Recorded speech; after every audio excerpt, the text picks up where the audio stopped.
Selamat hari Natal, saudaraku. Tuhan memberkati. Nah, saudara, kita sambung firman Tuhan pada hari Minggu, di mana kita melihat firman Tuhan mengenai kasih. Kasih adalah sangat penting. Dalam 1 Korintus 13 ayat 13 dikatakan, saya membaca lagi, demikianlah tinggal ketiga hal ini, yaitu iman dan pengharapan dan kasih. Dan yang paling besar diantaranya ialah kasih. Iman memang penting, saudaraku. Firman Tuhan berkata tanpa iman mustahil. Semua kita harus punya iman. Kemudian pengharapan juga penting. Karena tanpa pengharapan iman kita tidak bekerja. Saudaraku, supaya iman kita bekerja, kita harus memiliki satu pengharapan. Memiliki satu objek.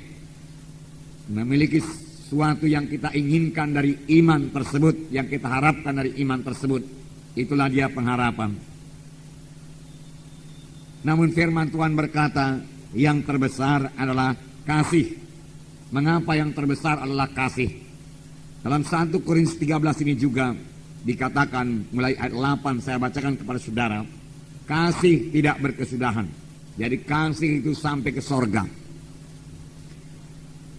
Kemudian dikatakan nubuat akan berakhir. Bahasa roh akan berhenti, pengetahuan akan lenyap. Sebab pengetahuan kita tidak lengkap dan nubuat kita tidak sempurna. Tetapi jika yang sempurna tiba, maka yang tidak sempurna itu akan lenyap. Kasih tidak berkesudahan. Kasih selama-lamanya sampai di sorga. Bahkan firman Tuhan berkata, Allah itu kasih adanya. Patut sekali saudaraku setiap anak Tuhan memiliki kasih. Dan pada hari Minggu kita mendengarkan firman Tuhan, bahwasanya kasih itu saudaraku berkembang. Kasih itu bertumbuh. Sebab kasih adalah buah Roh Kudus.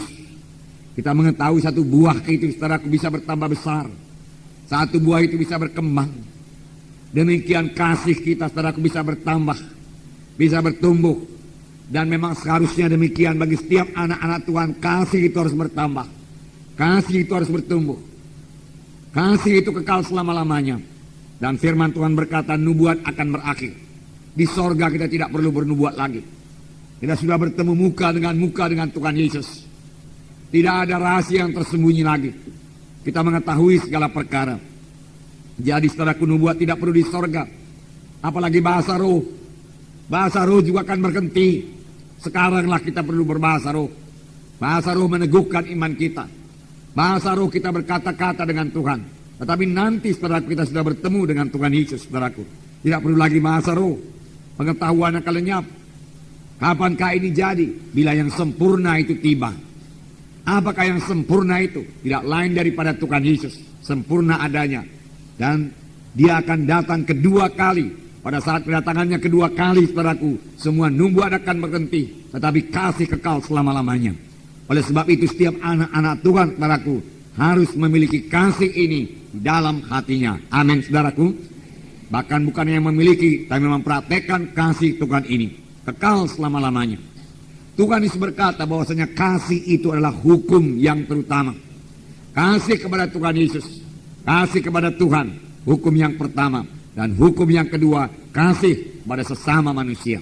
Jadi kasih juga, kasih. Nah, saya membacakan kepada saudara Matius 22 ayat 36 sampai 40. Matius 22 ayat 36 sampai 40. Ayat 36, Guru, hukum manakah yang terutama dalam hukum Taurat? Jawab Yesus kepadanya, kasihilah Tuhan Allahmu dengan segenap hatimu, dengan segenap jiwamu, dan dengan segenap akal budimu. Itulah hukum yang terutama dan yang pertama. Dan hukum yang kedua, sama dengan itu ialah, kasihilah samamu manusia seperti dirimu sendiri. Dan pada kedua hukum inilah tergantung seluruh hukum Taurat dan kitab para nabi. Jadi kasihilah Tuhan Allahmu dengan segenap jiwamu, dengan segenap hatimu, dan segenap kuatmu. Dengan segenap hatimu, kasihi Tuhan Allahmu. Dengan segenap jiwamu, kasihi Tuhan Allahmu. Dengan segenap kuatmu, kasihi Tuhan Allahmu. Inilah hukum yang terutama dan hukum yang pertama.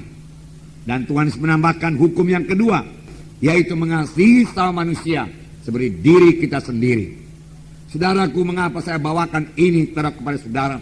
Karena pada hari Natal kita, saudaraku, memberitakan kasih Tuhan yang begitu besar pada kita manusia yang berdosa ini. Kita terhilang, kita yang seharusnya dihukum dalam neraka yang kekal. Karena semua kita telah berdosa dan telah kehilangan kemuliaan Allah. Tetapi Yesus telah datang. Karena Yesus mengasihi kita. Tidaklah ia gemar seorang pun binasa, tetapi ia mau supaya sekaliannya sampai kepada pertobatan. Itu sebabnya Yesus datang menebus kita. Nah, patut saudaraku kita juga memiliki kasih. Dan memang kita sudah memiliki kasih. Yang penting kita selirik pada hari ini. Apakah kasih kita itu kita praktekkan? Apakah kasih kita itu berkembang? Apakah kasih kita itu bertumbuh di dalam hidup kita, dalam kita mengikut Tuhan ini, saudaraku. Nah, saudaraku yang kasih dalam nama Yesus. Jadi, hukum yang pertama, mengasihi Tuhan. Kita selidik hati kita pada hari ini, adakah kita mengasihi Yesus? Dengan segenap hati kita, dengan segenap jiwa kita, dengan segenap pikiran kita, berarti kita memikirkan Tuhan Yesus. Sebab jiwa itu pikiran, saudara, kehendak, dan kita memang mau mengasihi Yesus, saudara. Dan kita memang menaruh kasih kepada Yesus. Itulah dia jiwa. Benarkah demikian, saudaraku? Yesus mengasihi kita dengan segenap kasih, saudaraku, kasih agape, kasih yang daripada Allah. Bagaimanakah kita, saudaraku? Adakah kita mengasihi Tuhan Yesus? Ataukah kita hanya mengasihi berkat-berkatnya saja? Saudaraku, apakah kita hanya merindukan berkat-berkatnya saja, tetapi kurang merindukan Tuhan Yesusnya?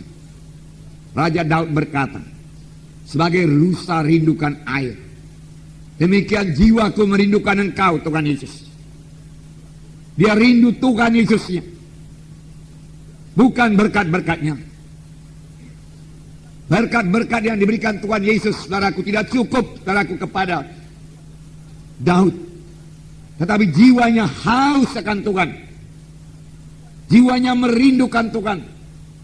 Jiwanya rindu bersekutu dengan Tuhan. Jiwanya jatuh cinta kepada Tuhan.